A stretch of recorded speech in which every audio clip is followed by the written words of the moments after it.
Hi, I'm Whitney Espich, the CEO of the MIT Alumni Association, and I hope you enjoy this digital production created for alumni and friends like you. Hello, everyone. Welcome to MIT Faculty Forum Online. I am Anil Ananthaswamy, a 2020 MIT Knight Science Journalism Fellow, a science journalist and author. I will moderate today's webcast.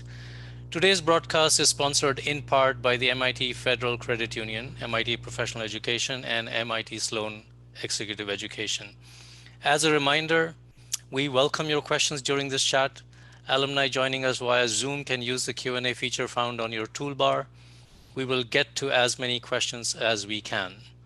Our guest today, Dr. Anthony Townsend, PhD, 03, founder and president of Star City Group and author of the new book, Ghost Road, Beyond the Driverless Car, published by Norton this spring. And Professor Carlo Ratti, professor of the practice in the MIT Department of Urban Studies and Planning and director of the MIT Senseable City Lab. We will post their full bios in the chat now. Our topic today is Beyond the Driverless Car. We aim to discuss how cities and urban innovation are poised to change in the years ahead with the advance of driverless vehicles.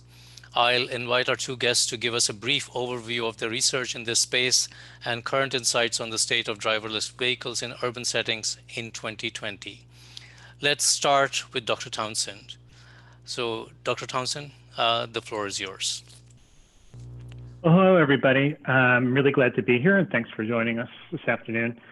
I wanted to just give a real brief introduction to my new book, which you'll see here is available in hardcover with this beautiful, beautiful jacket painting by the artist Mary Iverson, who's based in the Pacific Northwest, and who we chose for the cover because she loves to juxtapose these amazing natural landscapes with sort of almost digital kinds of lines and pixels that she uses to evoke the architectures of globalization. And I thought it was just this like great way of bringing to life this idea of the Ghost Road, which is, in my mind, really the future that we're heading into when software, dominates the functioning of the surface transportation system in our cities. And the dual nature of that can both be an incredibly wonderful, transformative opportunity, but can also become a really alienating and potentially even uncontrollable force that we may come to regret in some ways in the future. And I really wanted that tension to be present. And what the book is about is really questioning the promise of automated vehicles and the myths that have been pitched to us by industry, by science fiction, by journalists, by policymakers over the last 10, 20 years, even going back well into the 20th century. And that promise really has three parts. Perfect safety. Automated vehicles will remove all human error from driving, from motor vehicles. An end to traffic, that we would eliminate congestion through perfect synchronization and optimization of the transportation system, and an end to isolation, and that we would basically leave nobody behind. People who are too young, too old, physically, mentally incapable of operating a motor vehicle, which is one of the most technically challenging things that people do in our society, would be able to have independence and have mobility, particularly in places like the US, where we've rebuilt the entire physical infrastructure around this technology. And what I think we've started to see, even just as automated vehicles, driverless cars in particular, which are the main way that vision, that promise has taken shape, start to get rolled out, is that most of those things are unlikely to happen. We're seeing the technology, even in the earliest phases of testing, is much more difficult to master than we thought. That the application of a fully driverless general purpose passenger vehicle is actually the most complicated challenge we could have fixed in the entire transportation sector. We're seeing that in most cases, automation is actually likely to unleash tremendous demand for mobility. So it may actually make traffic worse in many situations. And that the idea that people won't be left behind is belied by the fact that putting so much software into management of the transportation system will actually create many new opportunities for exclusion through the use of algorithms and market mechanisms implemented by algorithms that create new kinds of exclusions, which we've seen in ride hail and all kinds of other places. So what I was really trying to highlight in the book was that we've both undersold the potential of automated vehicles by focusing so much on the car, and really not clearly articulated all of the risks and complications of it by deluding ourselves that it's all going to sort of play out the way it plays out in Elon Musk's TED Talks. So the book is really organized around what I call three big stories of the driverless future. And the book is organized into three sections that play these out. The first is what I call specialization. And this is really taking the idea of the car and unbundling it and breaking it down and looking at how automation will find its way into vehicles of all shapes and sizes, from scooters to bikes, to cars, to trucks, to buses, and even small buildings. And that will use this technology to make things of all sizes move on their own, and to develop new driving behaviors that we may not have used before. So things that move very slowly or very quickly. The lines between robotics and vehicles, between vehicles and structures, blurring. And then also services. So the shift from vehicles as products that we buy and own to vehicles that we rent, to perform a specific function. The second section, the second big story, is what I call materialization, and this is about focusing less on the killer app for automated vehicles being moving people and more about moving stuff. I don't see a lot of people lining up at car dealers, ready to plunk down cash to buy self-driving cars right now. In fact, surveys indicate that people are quite skeptical of the technology.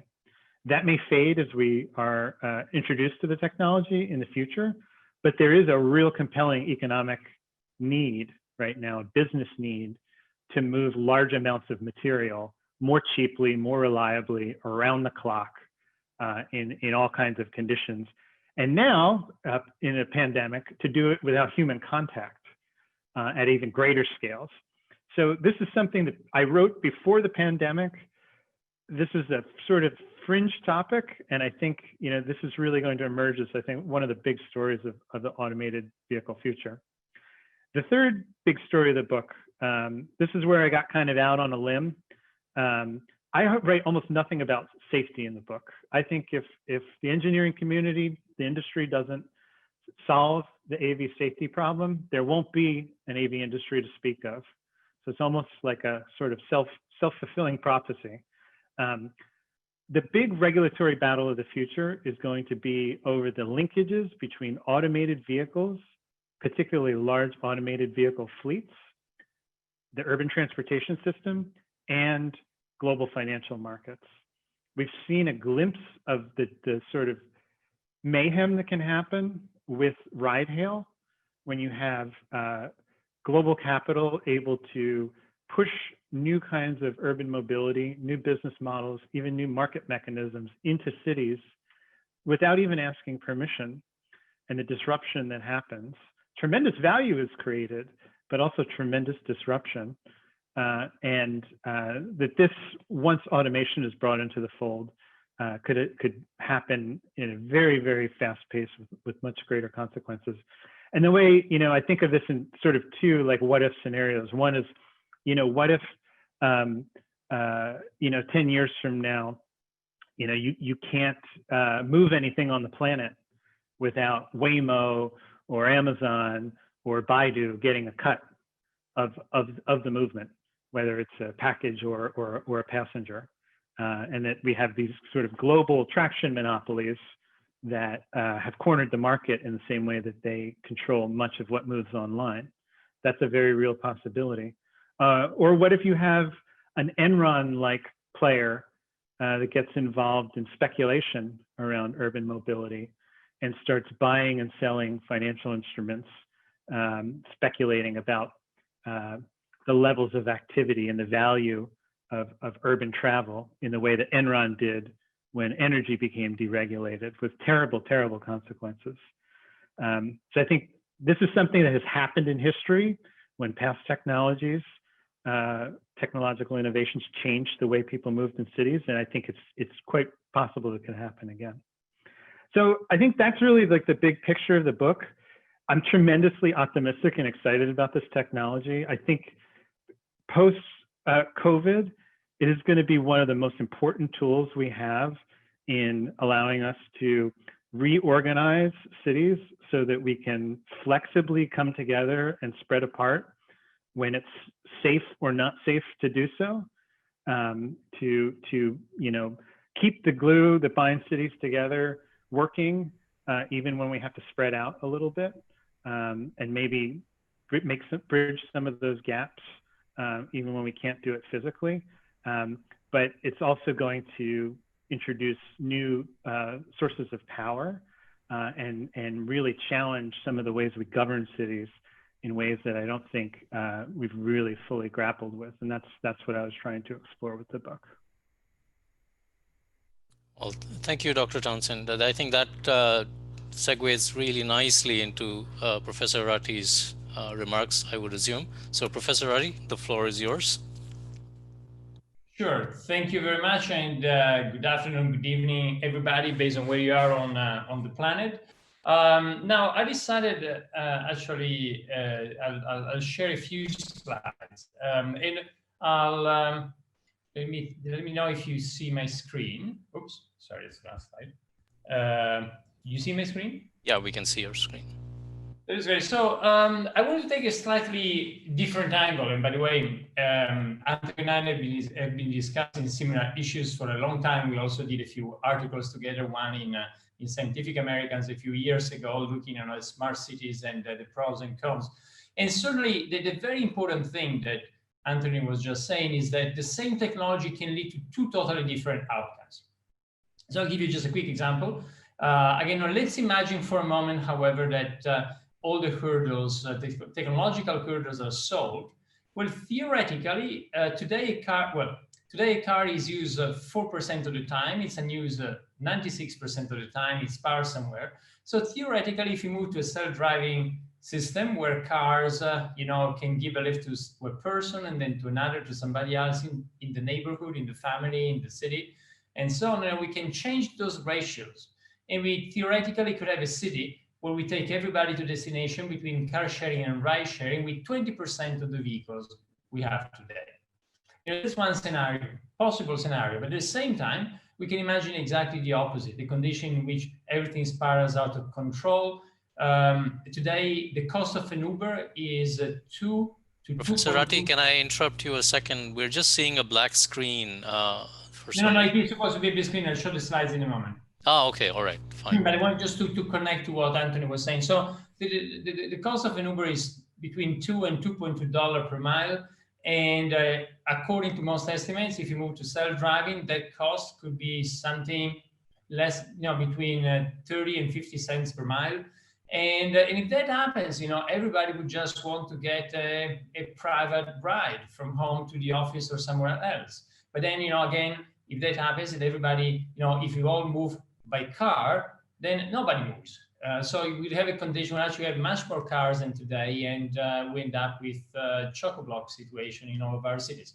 So let's also say that the same technology, let's assume for a moment it's, we solve all the technological hurdles, the same technology can lead to a city with perhaps 20% of the cars we have today, or even more cars than what we have today. And the difference in that spectrum, choosing where we're going to be, will depend on the policies we put in place. And I think that's why I think Anthony's book and all of the discussion that's happening today is very important, because it can help us decide how we want to play with these new technologies and where we will be across that line.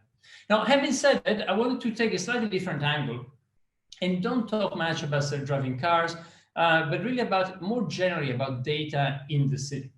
And I'll give you some examples. What is behind this is the same thing that's behind self-driving cars. If you think about a self-driving car, it's a car that collects a lot of data from the environment, a little bit like our brain processes a lot of information about the road, who's moving, and so on. So all the information goes in an artificial intelligence system where decisions are made in real time. Now, this can happen at the level of the individual car, but this can also happen at the level of the entire city. Today, for instance, we can look at the city like this. This is actually a visualization by Pedro Cruz, who was in our lab at MIT. This visualization was shown at MoMA, the Museum of Modern Art in New York. What you see is a living organism. This is Lisbon, mapped using billions of data points collected from all the taxis moving in the city. And then, if you look at that, the data, you can do interesting things. It's the same data in New York. Every dot here is a taxi pickup or a taxi drop-off. This is actually some research we did a few years ago now, and we did it thanks to data that was shared by Mike Bloomberg. Mike Bloomberg, when he was mayor of New York, I remember in his office, he had a sign that went, "In God we trust, everybody else bring data." Actually, I saw him last year. He told me he still has the sign. And the interesting thing is that what he did as mayor was actually to make a lot of data sets accessible. So in this case was data from the Taxi and Limousine Commission that was made available to researchers, and that we could hold up. So what you see here is actually JFK Airport. If you zoom out, you see JFK is down there.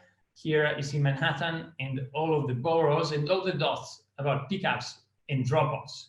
By the way, just a quick thing, if you look at this map carefully, I don't know if you see it on Zoom, but there's no streets on the map. The streets just emerge because of the extreme density of dots. And then the question we asked ourselves at the time, Uber had not launched Uber Pool yet. So the Uber Pool didn't exist at the time. It was a few years ago. And we asked ourselves, well, if you look at those 2 points in Manhattan, you got hundreds of thousands of trips connecting them in the course of the year. So how many of those trips could be shared? Well, if you look at that, you need to phrase it mathematically. So we say, let's take a delta, a delayed delta in arrival time, 1, 2, or 3 minutes, and let's see how many trips we can share within that delta.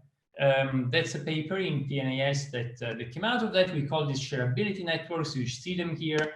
And what we discovered was that in Manhattan, you could actually take everybody to destination when they need to be there, give or take 1, 2, or 3 minutes. You see there on the graph, the delta in seconds, but with 40% less vehicles than what you have today. Now, one interesting consequence of this is that when this was published, it actually created quite a nice debate. And the first results, even before the paper were published, created an interesting debate. And they started a collaboration between MIT and between our group at MIT and Uber, the first collaboration with Uber at MIT. As you know now today, Uber Pool does exactly this, allows people to go more or less in the same direction to share the ride. And not only Uber Pool, but now Didi and many other players, Grab, Lyft, are offering similar services. So this again was just a simple example of how we can get data from the city, analyze data, process data, especially real-time data, and then use intelligence, different type of analytics, in order to make sense of the data and also think about new mobility systems in the city. Using the same data, we did a more recent paper that was a little over a year ago. And here what we did, we asked another question. Preview paper, remember what I said is about sharing rides. Sharing rides, and so you remove cars from the road, 2 people share the same ride, you take 1 car off and they join the same vehicle. 1 vehicle less on the road, less pollution, less congestion, less energy consumption. Now, in this case, the question was a bit different, was about dispatching. Now, we don't know exactly when we'll get to autonomy level 5, but what we know is that at that point, the key, the most important thing will be the intelligence. And there's many questions, the intelligence to run the system. There's many questions about that intelligence. There's questions related to ethics. They're very well known about, how should the car behave in the case of, when the car is about to run over someone. There's a question about priority. Could we have people who pay more and just get a privileged access to the city? Now, the good thing today is that if you're stuck in traffic, you can be rich or poor. It's democratic. That could change if we program the city differently. In this case, in this paper, we actually looked at dispatching. And actually, the problem we frame is what we call the minimum fleet problem. So we ask ourselves, given a city, and given the knowledge of all the mobility needed in that city, what is the minimum number of vehicles we need in order to satisfy that mobility?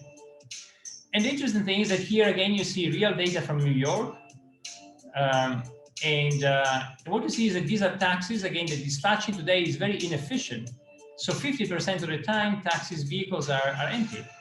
So if you just use the better analytics, you can actually, without changing anything, not sharing dispatching, you can actually save a lot. And you see it here, you see how the algorithm works. And you see what you see to the left is, you could run the same, satisfy the same mobility with much less vehicles than what we have today, 5,800 instead of over 8,000. And the same, tomorrow in a self-driving scenario, you could run the city just by changing this variable, not by ride sharing, with 50% of the cars we have today. By the way, if you're interested, we like to really share data. So this was a project, a mathematical project. We did also data visualization. But if you go on the website, you can play yourself on this page with the data and interact with it.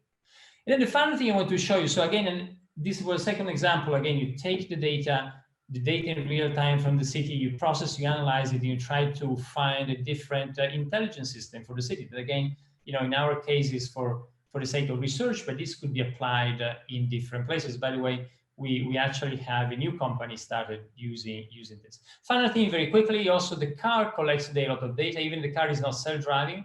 It has thousands of sensors. You see them here. And so we can use the car as a way to sense the city. And for instance, I'll give you one example. Those are two papers. You find them on the website if you're interested. We started using cars to look at the status of the infrastructure. As you know, the US road infrastructure is not in very good shape. There's a deficit that's been estimated at one point to $1 trillion investment needed in it. But where do you start? Now, the interesting, how do you avoid something like this, which is a bridge in Southern Europe that collapsed 2 or 3 years ago? And, but this has happened in other cases. This was the Tacoma Bridge in the United States that collapsed again for other reasons a few decades ago. But think about the bridges very close to us, to our hearts. All of us at MIT have been crossing this bridge, Longfellow Bridge, many times. And as you know, Longfellow Bridge was there until when one day they discovered actually it had very serious structural flaws. Then it was basically almost fully rebuilt at a huge cost, and the city was divided for a number of years, the Cambridge side and the Boston side.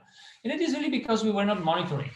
And so one day they realized, that it has deteriorated so much that that very, very intrusive intervention was needed. And the reason is that if you monitor a bridge like this, the cost can be huge. You monitor by putting sensors or sending people, but it can be $500,000 per year or more. We would never be able to do this on all the bridges we have in the United States or in Europe. And so we said, well, the interesting thing is that what you measure here is actually vibrations. That's usually what you do. You look at the structural fingerprint of the bridge by measuring vibrations. And you know what? Today, everything measures vibrations in our cars, in our pockets. Our cars has accelerometers and gyroscopes. And the same have phones, like the ones you see there, and also what you see there in orange, which is a professional accelerometer. So we said, would it be possible to use this data, again, collect this data, analyze it, and automatically have a kind of a scan of the structural health of, say, all the bridges in a state in the United States? Well, the first experiment we did was on the Golden Gate. You see it here. The reason is that we know everything about the Golden Gate, has been studied for decades, so we know everything from a structural point of view. So we started going back and forth across the Golden Gate over 100 times. That's why you want to have a lot of graduate students involved. After the 100th time, actually, they were stopped by the San Francisco police, who got a bit suspicious. So anyway, after we went across 100 times, then we got the data, and actually it turns out that yes, you can use this data in order to understand the main frequencies of the bridge. And what we are doing now, actually, both with Uber again, and with one of the biggest insurance company in Europe, is look at how we can look at fleets and scan in one go an entire country. And if you do this, you got very interesting information. I mean, this is not perfect. It's a bit like when you go to hospital. The first, measure your temperature, your blood pressure, and then if there's something wrong, you can do more sophisticated analysis. So in a similar way here, this is the first scan, but they can tell us quite a bit in order to understand then where we need to intervene in the infrastructure, analyze it better, and so on. And I'll finish here, but I want to share just with you these kind of 3 examples about something which is very similar to self-driving cars. Self-driving cars, as I said, is a car that collects a lot of data and makes decisions. We can apply the same approach at the level of the city, which is collect a lot of data, analyze it, and try to make decision for the city, or certainly propose new systems to make decision in the city that then might be vetted, and assessed and by citizens. So ultimately, it should be citizens and public administrations to decide which way to go. But it's certainly what we can do as researchers is show different options we have now that we didn't have just a few years ago because of lack of data and intelligence. Well, thank you, Professor Ratti. That was really very illuminating. We have a lot of questions coming in. I had some of my own, but I think I'll wait and see if I can get through the audience questions first.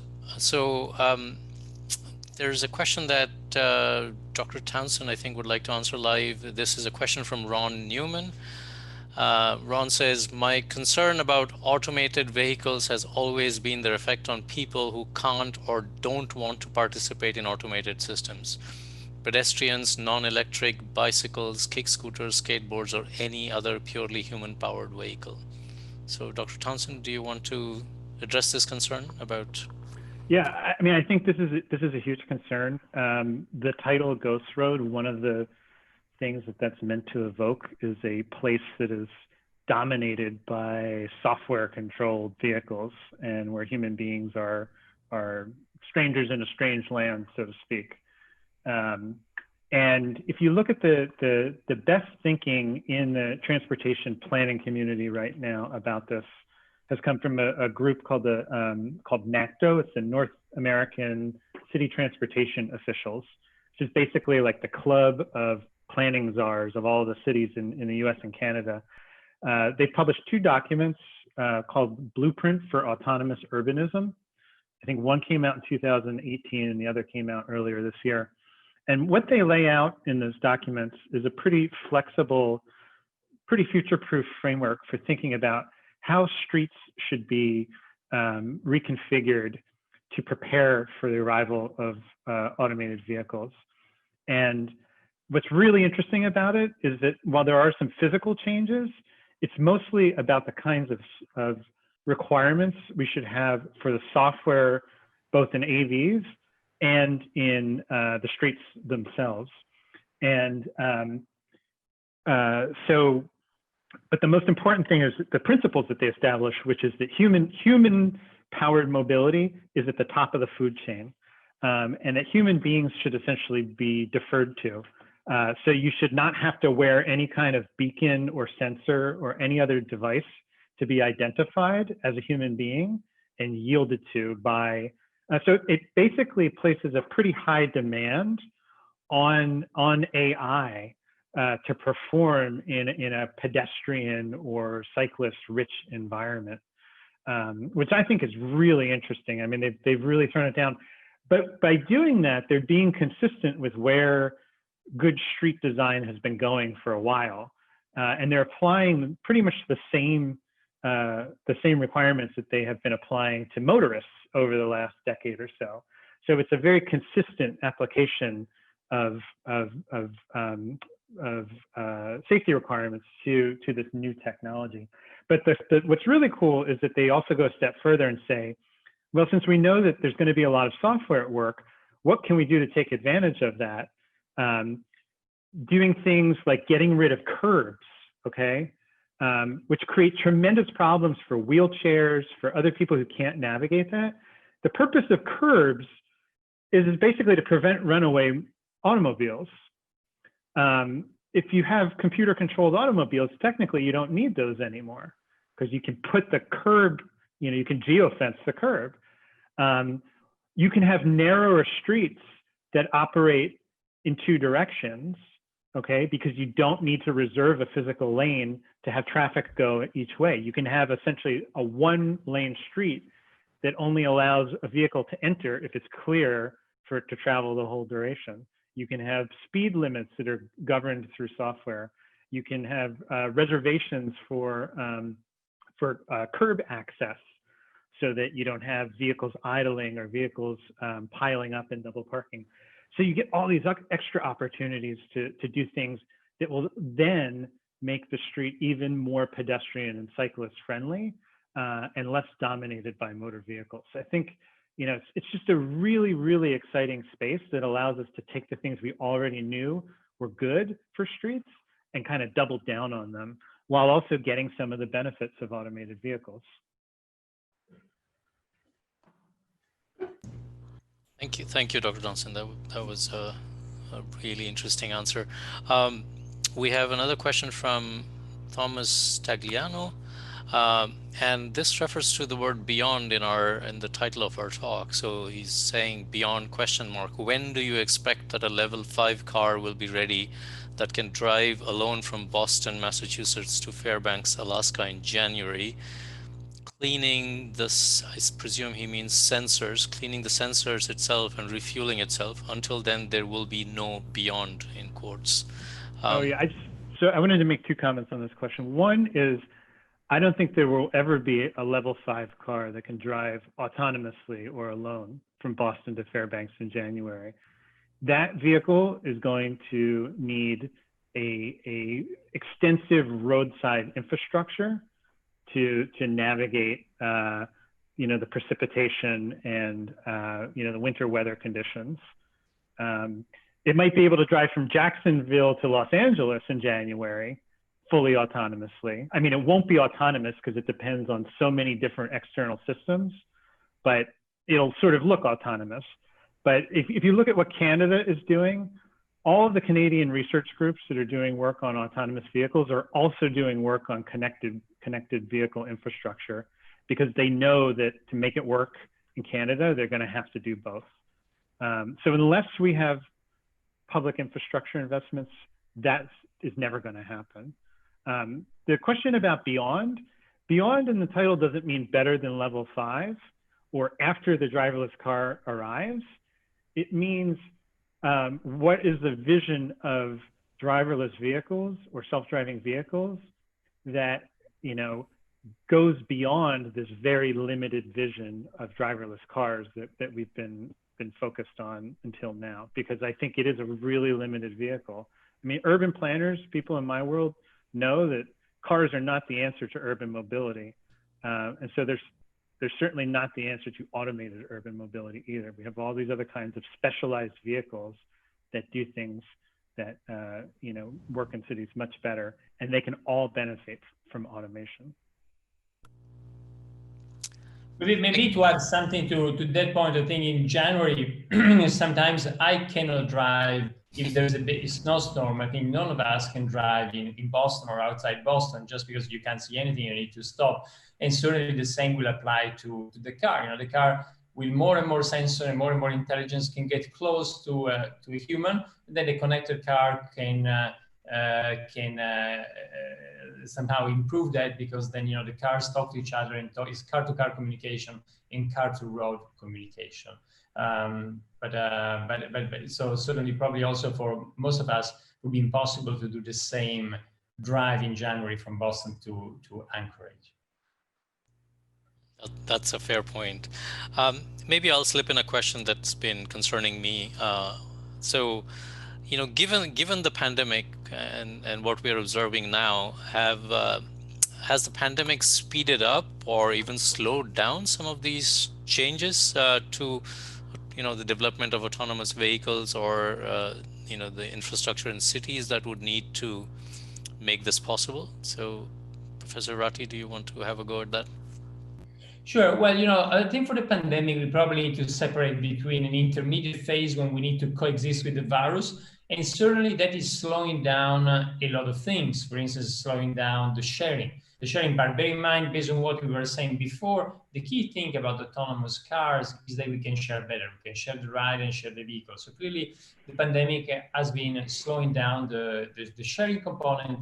And so probably has had an effect on this, as well as many other, mass transportation as well, and so on. At the same time, I'm pretty much convinced that through a vaccine or little by little different type of immunity, the virus, like we've seen in all prior pandemics, humanity and cities have seen many pandemics. Just think that in the 14th century, the pandemic, the Black Plague, the Black Death killed 60% of the population of Venice. And still in the back, to meet each other in Venice, narrow streets, to crowd its theaters and so on. So anyway, I'm convinced there will be a phase 2 where we'll have we'll have put the virus behind us. And so I think, I don't think this kind of a structural change is more like, managing this kind of transition at the moment when we need to coexist with the virus. I was also looking at some of the questions, and I think I see 2 or 3 people have been asking more or less the same question about ethics. I think one is phrased, I saw it a moment ago, is phrased like, who's going to pay if the autonomous car runs down my kid? And other question really about insurance and so on. And that's I just want to mention, that's a very interesting problem, also philosophically. It's related philosophically to a very well-known problem called the trolley problem. The trolley problem, there's not enough time probably to review it. There's a beautiful lecture by Michael Sandels from Harvard that explains it. But really is, what type of decisions should be made. And there's an interesting paper by colleagues at MIT who looked at this, I believe in Science. This was published in Science 3-4 years ago. And asked people how they would relate to the behavior of the car. So, but somehow that's also very, very important. Ethics is not something we can code. It's not a matter of Boolean function. If that were the case, we wouldn't need judges or tribunals to interpret conditions. And so it's not easy to transfer human decision-making into what a machine would do. And that has profound consequences on how we program the cars, and also who will pay in the case of an accident. Somebody was asking, what type of insurance is going to pay for a self-driving car or for a car with a passenger. Clear responsibilities. If I get a self-driving car built by GM or Tesla or somebody else, certainly I'm not the one responsible for the driving. I might be responsible for the maintenance, but it changes the framework. Now, the complex, feasible, possible to address. By the way, the Singapore government just put together a committee. I'm part of the committee. For the transition towards autonomy in Singapore, and there's also a lot of people from the insurance world there, and they're ready to jump on this and experiment. But there's no solution yet. It's another space where we need to do research first. Great. Professor Ratti, there's another question for you. How would cities and increasingly metro areas that contain multiple cities collaborate and harness the incredible amounts of data needed to be able to drive these solutions? This is a question from Jacob Bunkley. Yeah, I like the question. I saw it before. You're right. Somehow, the data is often is fragmented, but the more you combine data, and you can combine it geographically with different cities pulling data together, or you can combine it inside the same city. Imagine you put together, I don't know, data collected from the cell phone network, from the credit card operations, and so on. So the more you combine the data, the more value you can get out of it. And I don't think there's just a single answer. I think, one important thing in some parts of the world is thinking in terms of not single cities, but metropolitan areas. When you think about that, then, that you have a governance system. Like Barcelona is a very good example, where the metropolitan area is a very strong entity that will dictate how all the municipalities need to behave. What they need to do, and so can impose regulations on data. So I wouldn't say there's just one single solution, but certainly you're absolutely right. The more we pull data together, either geographical or based on different types of data, the more we can get value out of it. Thank you. Dr. Townsend, there's probably a question for you from Helen Young. This kind of gets at the issue of, autonomous vehicles going beyond just private cars. So do you envision automated transportation, not private cars, that could improve the process of getting around cities? Yeah, I mean, I'm really excited about personal electric vehicles. Things like Carlo's Copenhagen wheel, and One Wheel, which is basically like the skateboard with a single gyroscopically stabilized wheel in the center of it. Electric bikes, there's about a half dozen self-driving scooter companies. There are self-driving electric sneaker companies out there. There are self-driving suitcases that will follow you around an airport. Hitachi, which is the world's largest maker of motorized wheelchairs, has self-driving wheelchairs under development. So basically anything that has an electric motor right now and wheels, adding some form of sensing and some form of autonomous driving to it is inevitable. And depending on what that vehicle does, the applications for autonomy may be something as simple as driving itself to the next customer, or driving itself back to the charging point, or during a pandemic, driving itself to a disinfection station between customers.